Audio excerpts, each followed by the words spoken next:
할렐루야, 반갑습니다. 오늘은 가나의 혼인 잔치라는 그런 제목을 가지고 함께 은혜를 나누겠습니다.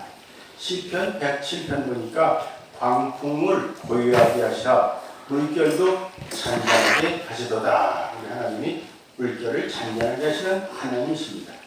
그래서 마태복음 11장 28절을 보면 수고하고 무거운 짐진 자들아 다 내게 오라 내가 너를 편히 쉬게 하리라 그렇게 말씀하셨습니다. 이 세상엔 물결이 아주 많습니다. 요즘 더 어려운 시절이 돌아온 것 같아요. 가정에 화목이 없는 것도 물결입니다.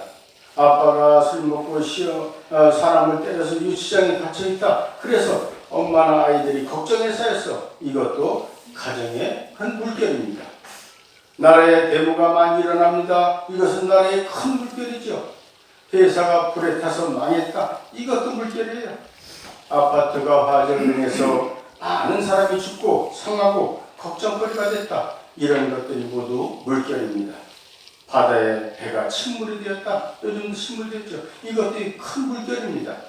이런 물결을 누가 잔잔하게 하시나 하는 건 오직 예수 그리스도 그분만이 잔잔하게 멈추게 하실 수 있다. 그런 말씀이 되겠습니다.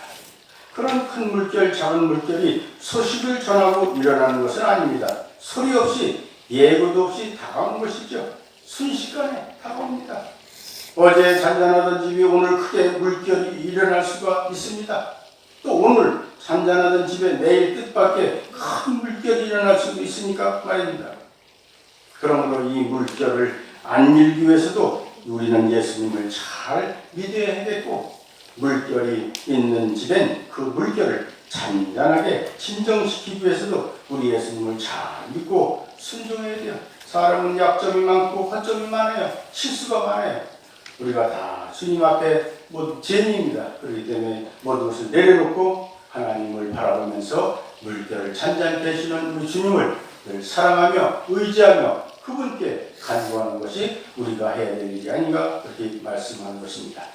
가나의 위치는 가나안 혼인잔치에 말하는데 가나의 위치는 가나는 갈릴리 예수님의 고향에서 아주 가까웠습니다. 가나에서 예수님이 이적을 행하셨습니다. 예수님은 혼인잔치에 초대를 받으셨죠. 잔치 도중에 사람이 너무 많아서 포도주가 떨어졌어요. 예수님께서는 물을 포도주로 만드는 첫 번째 기적을 일으키셨습니다. 맹물이 포도주게 만드셨죠. 맹물을. 기적이 일어나는 순서 절차를 보면 하나님을 100% 신뢰할 때 역사가 일어나는 줄로 믿으시기 바랍니다. 물도 99%가 되면 안 끓어요. 꼭 100도를 채워야 물이 끓거든요.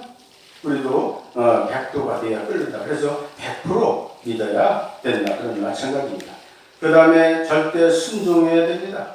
100% 순종해야 기적이 일어난다. 욕심, 내 생각, 내 지식, 내 뜻 다 떨쳐버려야 됩니다. 그래서 주님의 뜻대로 말로만 입술로만이 아니라 행함 있는 실천하는 행동하는 믿음으로 순종해야 기적이 일어나는 줄로 믿습니다. 그 다음에 예수 그리스도를 하나님으로 100% 믿어야 기적이 일어납니다. 믿음이란 히브리어로 에무나입니다. 믿음이란 확고, 신뢰성, 정직, 진리를 말하고 있습니다. 에무나 처음 쓰여진 성경 구절 보면 출애굽기 17장 11절에서 12절 보니까 모세가 손을 들면 이스라엘이 이기고 손을 내밀면 아말렉이 이기더니 모세의 팔이 피곤하며 그들이 돌을 가져다가 모세 아래에 놓아 그가 그 위에 앉게 하고 아론과 훌이 모세의 손을 붙들어 올렸더니 해가 지도록 내려오지 아니했다. 그렇게 말씀하고 있습니다. 그래서 갈릴리 가나의 위치를 보면 가나는 히브리어로 카나이며 갈대라는 뜻을 지니고 있는 것을 보게 됩니다. 가나는 베프로 캐나와 키루벳 카나에 있습니다. 그런데 키루벳 카나는 나사렛 북쪽에서 약 14.4km 위치한 갈대의 마을이라고 하는 것이죠. 베프로 카나는 나사렛에서 6.4km 떨어져 있습니다. 그리고 가브나움과 베세다로 가는 길에 위치해 있습니다. 이곳이 바로 갈릴리 가나라고 이렇게 하는 것입니다. 가나에서 예수님의 이적을 보면 첫 이적을 행하셨죠. 요한복음 2장 16절 예수께서 이 처음 표적을 갈릴리 가나에서 행하여 그 영광을 나타내심에 제자들이 그를 믿었다 했습니다. 요한복음 2장 10절로 10절 보면 예수께서 저에게 이르시되 항아리에 물을 채우라 했죠. 하시니 9가지 채우니 이제 떠서 연회장에 갖다 주라 하시매 주었더니 연회장은 물로 포도된 줄을 맛보고 어디서 났는지 몰랐죠. 또 온 하인들은 알더라. 연회장은 신랑을 불러 말하되 사람마다 먼저 좋은 포도를 내고 취한 후에 낮은 것을 내거늘 그대는 지금까지 좋은 포도주를 두었도다. 그렇게 말씀하고 있습니다. 우리 윤상 집사가 치매기가 있어서 알코올 요양병원에 가 있는 지 오래됐습니다.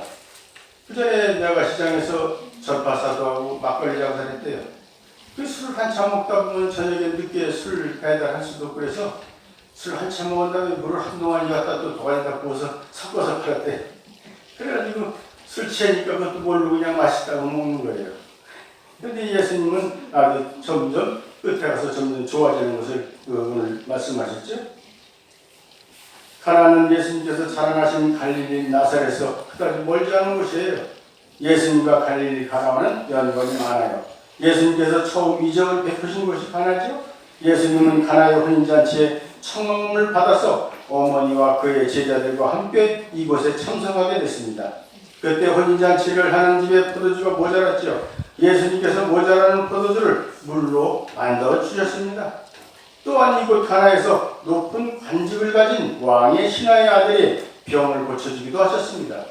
왕의 신하의 아들이 병이 들자 사람들은 백방으로 뛰어다니면서 이 병을 고치려고 애를 썼지만 효용을 얻지 못했어요.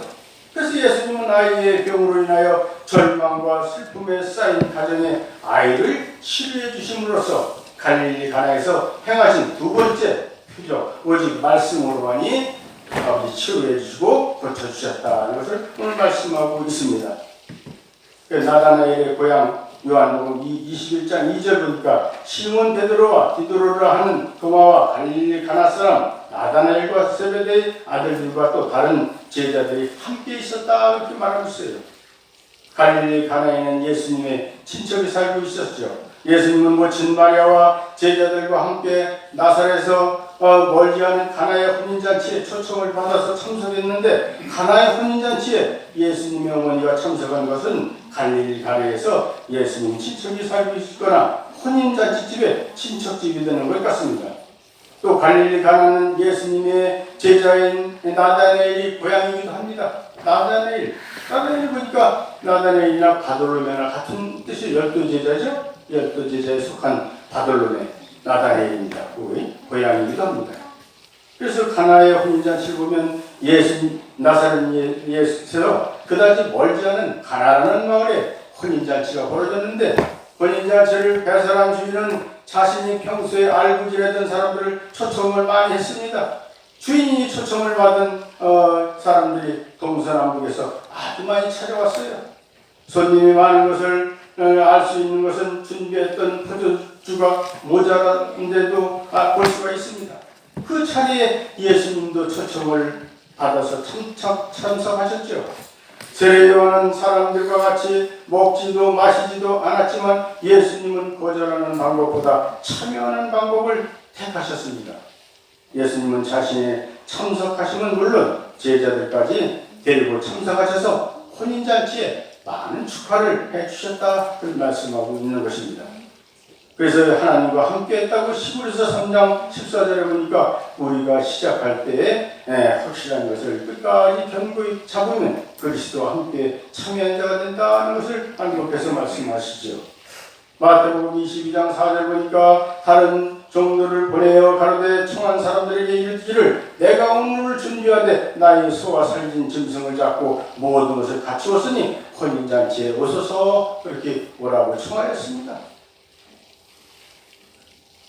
잠언 2장 21장 5절 보니까 부지런한 자의 경영은 풍부함에 이를 것이나 조급한 자는 궁핍함에 이를 따르리라 그런 말씀이 있습니다. 그래서 포도주는 잔치에 소용되는 것으로서 온 식구들과 가까운 이웃들이 모여서 충분히 상의하고 협력하여 준비를 하였지만 잔치가 끝나기도 전에 모자라게 됐죠. 예수님 당시 팔리스타인은 잔치는 하루에 끝나지 않고 적어도 일주일 이상씩 걸리면서 잔치를 했습니다. 본래식은 보통 저녁 늦게 행해지면서 예식이 끝나면 신랑 신부는 새로운 보금자리를 향하게 됩니다. 이때 모든 사람들은 신랑 신부가 집에 도착할 때까지 기다렸다가 도착하면 모두 나와서 결혼을 축하해 줍니다. 그러면 신랑 신부는 일주일 동안 집을 공개하고 왕과 왕후처럼 존경과 대접을 받으면서 잔치를 벌이게 되죠. 이런 잔치가 계속되는 중에 포도주가 떨어지고 말았던 것입니다. 그래서 주님이 기적을 일으키신 우리 예수님, 수많은 손님들을 초청해놓고 혼인잔치를 하던 갈릴리 가나의 가정에 그만 포도주가 떨어지고 말았죠. 이때 주인의 심정은 그 누구보다도 아주 고통스러웠을 것입니다. 걱정이 됐겠죠. 잔치집에 주인 못지않게 안타까워하던 여인이 있었는데 그녀가 바로 예수님의 육신의 어머니인 마리아였습니다. 마리아는 예수께 포도주가 떨어졌다고 말하죠. 마리아의 이 말은 예수께로부터 나올 초자연적인 능력을 기대하고 말한 것입니다. 예수님의 부탁을 받은 예수님의 어머니의 부탁을 받은 예수님은 말씀으로 기적을 베푸셨어요. 비어있는 항아리에 부었던 물이 포도주로 변한 것이죠. 그 맛이 뛰어나서 사람마다 다 마시고 놀라운 사태가 벌어졌다 그런 말씀입니다. 그래서 요한복음 2장 4절 보면 예수님께서는 자신의 육의 어머니에게 여자여 그랬습니다. 헬라어로 보면 귀나이라는 말을 썼는데 이 말은 당시 부인을 부를 때 사용되는 존경과 사랑의 호칭이었습니다. 무할례를 무례를 향한 것이 아니라는 것이죠. 그래서 기적이 일어나는 절차를 보면 우리는 예수님을 100% 신뢰해야 기적이 일어나는 줄로 믿습니다. 그래서 예수님의 어머니 마리아는 하인들에게 말하기를 예수께서 너에게 무슨 말씀을 하시든지 그대로 하라 그랬습니다. 그대로 하라. 마리아의 이 말은 예수님을 신뢰하는 것을 가리키고 있는 것이죠. 기적이 일어나기 위해서는 먼저 기적을 일으키시는 우리 하나님을 전적으로 100% 신뢰해야 된다 그런 말씀이에요. 마가복음 16장 17절 보니까 믿는 자들에게 이런 표적이 따르니 곧 저희가 내 이름으로 귀신을 쫓아내며 방언을 말하며 그렇게 말씀하고 있죠. 그래서 우리는 두 번째는 순종해야 기적이 일어난다 그런 말씀이에요. 순종, 100% 순종해야 기적이 일어난다. 기적을 일으키시는 주님을 먼저 신뢰했으면 그 다음에는 주님이 내리시는 명령에 무조건 순종해야 기적이 일어나는 것입니다. 하인들은 예수님께서 항아리에 물을 채우라는 말씀에 지체하거나 반문하지 않고 무조건 시키는 대로 순종했을 때 기적이 일어난 역사가 일어난 줄로 믿습니다. 그래서 출애굽기 16장 4절에 보니까 보라 내가 너희를 위하여 하늘의 양식을 비같이 내리리니 백성이 나가서 이용할 것을 날마다 거둘 것이라. 이같이 하여 그들이 나를 율법을 준용하나 아니하나 내가 시험하리라 그렇게 말씀하고 있어요. 끝으로 가서 오늘 결론으로 보면 믿어야 예수 그리스도를 믿어야 기적이 일어난다 그런 말씀입니다. 믿어도 100% 믿어야 돼요. 어정쩡하게 믿으면 기적이 안 일어나죠. 하인들에게 6돌 항아리에 물을 채우라고 하신 주님, 그것을 떠서 연회장에 갖다 주라고 하셨죠. 하인들은 항아리에 채운 물이 맛있는 포도주로 변했을 것이라고 믿었어요. 그들은 먹어보지도 않았고 확인도 하지 않았습니다. 무조건 믿었습니다. 그들의 믿음과 같이 빈 항아리에 채워진 물은 포도주로 변하게 된 것입니다. 정말 엄청난 기적이 일어났던 것이죠. 그래서 마태복음 17장 20절 보니까 믿음이 필요하죠. 가라사대 너희 믿음이 적은 연분이라 진실로 너에게 이르노니 너희가 만일 믿음이 한 계자씨만큼만 있으면 이 산을 명하여 여기서 저기로 옮기라 옮길 것이요 또 너희가 못할 것이 없으리라 그렇게 말씀하고 있어요. 사랑하는 여러분, 오늘 말씀을 붙잡으시고 오늘 남은 생에 살아가실 때 우리 주님을 100% 신뢰하고 또 100% 순종하면서 믿고 또 예수 그리스도를 믿는 믿음으로 실천해서 행함 있는 믿음으로써 승리하는 저와 여러분이 다 되시기를 예수 그리스도 이름으로 간절히 축원합니다. 기도드립니다. 주님 감사합니다. 오늘 그 말 하나님 말씀 듣고 100% 신뢰하고 순종하고 무조건 예수 그리스도를 믿는 믿음으로 살아가게 인도하여 주시옵소서. 아버지 하나님께서 모든 것을 주장하시고 영광 거두어 주실 줄 믿사오고 남은 시간도 기억하여 주시고 함께 하실 줄 믿사오며 거룩하시고 존귀하신 예수 그리스도 이름으로 간절히 기도 올리옵나이다. 아멘. 아멘. 할렐루야. 오늘 하나님은 순종하는 자에게 축복이 기적이 일어나는 줄로 믿고 우리가 늘 순종하려고 애쓰고 힘쓰면서 봉사하는 여러분 되어야 되겠습니다. 반드시 축복하리라 또 부르겠습니다.